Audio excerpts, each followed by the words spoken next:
Thank you for browsing page 121. Today we're going to jump into the Central Supply Catalog Update 2023, and we're going to look at personal force fields. But quick word before we do, just a reminder that Saturday the 15th I will be at Polar Vortex, and I will be running a traveler game from 9 a.m. to 1 p.m. I can take up to 6 people. There are still 4 available tickets as of the filming of this video. And you can come join us. If you've never played Traveler before and you're thinking of trying it out, I will be teaching everyone Traveler that I need to. I will be running over the rules. It's all going to be very user-friendly. So if you want to come by and have fun, I invite you to do so. Plus, Polar Vortex is a nice little con, too. They've got a few vendors. They've got other games you can play. It's not a bad place. But anyway, back to the important stuff for today, the Central Supply Catalog Update 2023. I love this book, by the way. One of the reasons I decided I had to have this one in hard copy instead of just electronically. So we're going to take a look at the Personal Energy Shield. We'll take a look at the line here in the right up first. Personal Energy Shield gives you plus 12 armor protection, plus 0 versus lasers. We'll talk about that in a minute. Tech level 15. Doesn't absorb rads at all. It weighs 1 kilogram, and that's the mass of the battery. The mass of the Personal Energy Shield is that of the battery. It costs you 320,000 credits, and no skill needed. So why in the heck would you want a Personal Energy Shield that's no good against lasers? Well, because first off, it's cool. When I first got into Traveler, I thought that there would be all kinds of stuff like this, personal energy shields and shields like in Star Trek and everything else. And I found, as I continued reading, that it's not really the case, and that's kind of okay. That kind of got me really interested in Traveler because it wasn't your cut and dried Star Trek family of science fiction. So let's take a look at what the personal energy shield is. There are times when armor is needed, but the appearance of having armor is not. Nobles visiting hostile territory, military officers inspecting undisciplined militia, diplomats making first contact, and others may require defensive armor without looking as if they are geared up for combat. The personal energy shield creates an invisible gravitic field around the wearer, which repels ballistic and all energy attacks except lasers. Why lasers? Well, my guess is light. Because you can see out of the personal energy shield, that means that light can pass through it, so that's why lasers. The shield is powered by a small, unobtrusive battery that may be worn at the belt or beneath the clothing in order to conceal its presence. A standard battery provides 6 hours of protection. Now, this part I really thought was kind of nice. A skilled wearer can overload the battery to get more protection by making a difficult 10-up electronics check, computers check to recalibrate the device. Success with effective 0 to 3 provides 18 protection, but reduce the battery life by 1/2. Effective 4 to 5 provides protection of 24 with 1/2 the battery life, and effective 6 up provides protection 24 with no reduction in battery life. The traveler must reattempt the calibration with each recharge of the battery. So what that means is that not only is this thing a very unobtrusive way to wear personal protection in a potentially dangerous situation, but you can even kind of jimmy rig it so that you can have better effect if you have the proper computer background. The way I do this too at the table, I have one of these actually. My son Adam actually had one. He purchased it with some of his mustering out benefits and some other monies that we had determined he had aside.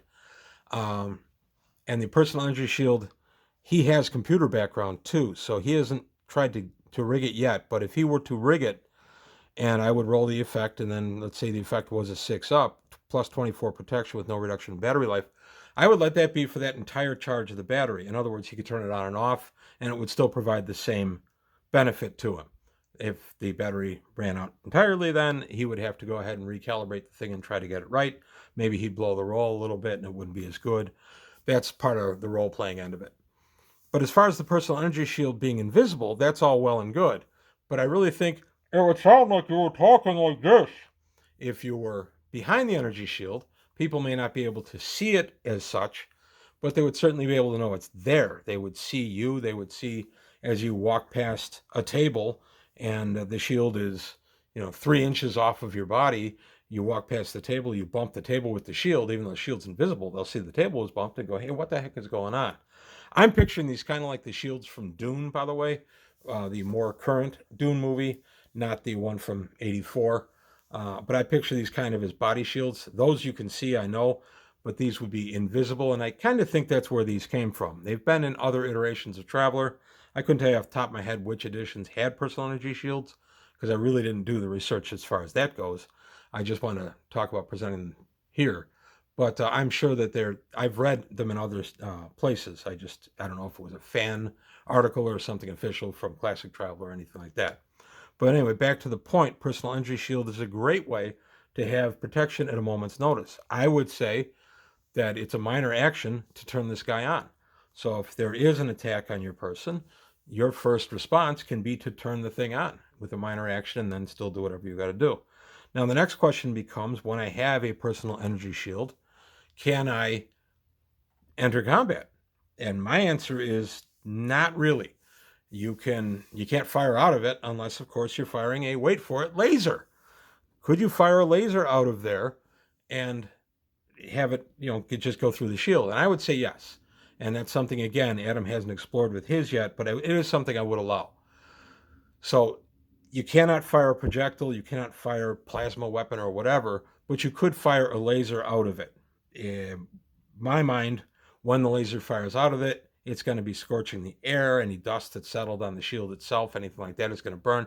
So I'm going to go ahead and make it stink.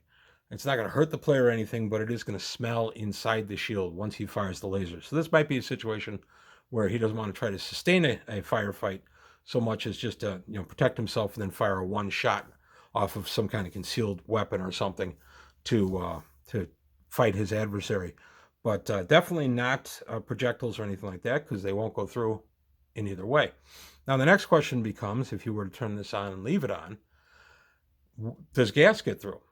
And my answer to that is yes, because he can breathe while he's got the shield on. Therefore, at least some gases can pass through. So I would allow any kind of gas attack or anything like that to affect him. He can easily take care of that by putting on a gas mask.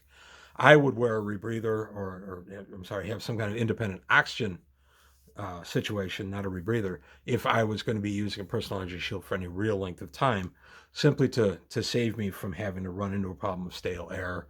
I have to drop it and re-up it, anything like that. But it's a real good way to have protection, but not let everybody know that you're wearing it. I'm going to show a picture of the energy shield itself, the energy shield belt, which is right here. That's what it looks like on your belt. So, and you could even have this crafted personally, just look like a belt buckle. You could put the battery off to the side or to the bottom. Maybe have the battery hang down off the belt and go into your pocket, so nobody would even know it's there. There are a lot of different ways you can use this, but I like it. I like the concealed aspect of the protection. I think it can add a lot to the character. I know that I haven't played Traveler, but for one online game, which by the way was excellent, I haven't played Traveler as a player in over 40 years. If I was a player and could afford it, I absolutely would own one of these. But that's all I've got to say today about the personal energy shield out of the excellent catalog, Central Supply Catalog Update 2023. I recommend this book unreservedly. There are just so many ideas in here. I was reading through it in prep for my Traveler game, which I'm running as of the posting this video. I'll be running my Traveler game that night for my guys, and then I'm running one again a couple of days later for Polar Vortex. So my Traveler Cup runneth over. I'm actually running 3 Traveler games in about 9 days. I've already run one. I'm going to do another, and then I'll do the one in Polar Vortex. So I'm really scratching the old Traveler itch. So in this book will definitely be part of that. But that's all I got today on page 121. I hope to see you at Polar Vortex. Leave any comments below, like and subscribe if you enjoyed the video. Tell your friends. Still growing the channel.